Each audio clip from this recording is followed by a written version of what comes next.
day 48, 28th of December. Dave Lavery shows his wife the diary he kept during his 77 days detained by the Taliban. I basically wrote myself off. I'm in here for the long term. The Canadian veteran spent decades with the military and the United Nations. When the Taliban retook control of Afghanistan in 2021, Lavery was the only Canadian on the ground, rescuing hundreds of Afghans and their families who'd worked for the Canadian military, earning him the nickname Canadian Dave. Last Remembrance Day, Lavery returned to Kabul carrying 18 Canadian visas to rescue more Afghan families.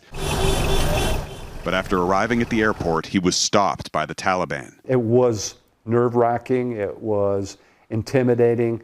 His wife was ahead, waiting outside the airport, but he didn't show. My heart is empty. I just can't believe it. Lavery was held in a small cell, accused of being a spy. Eventually, he became sick, taken to hospital, and then transferred to a guarded safe house.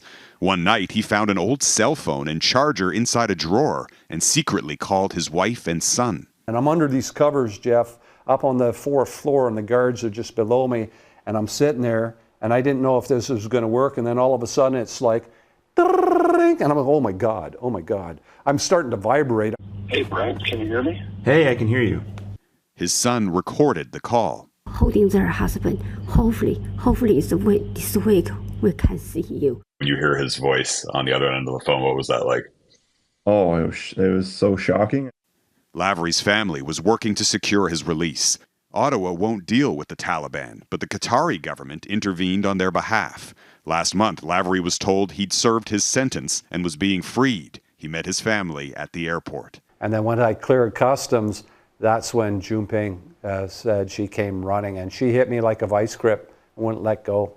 For Lavery, another mission accomplished. The 18 Afghans whose visas he was to deliver have also been rescued. Jeff Semple, Global News, Toronto.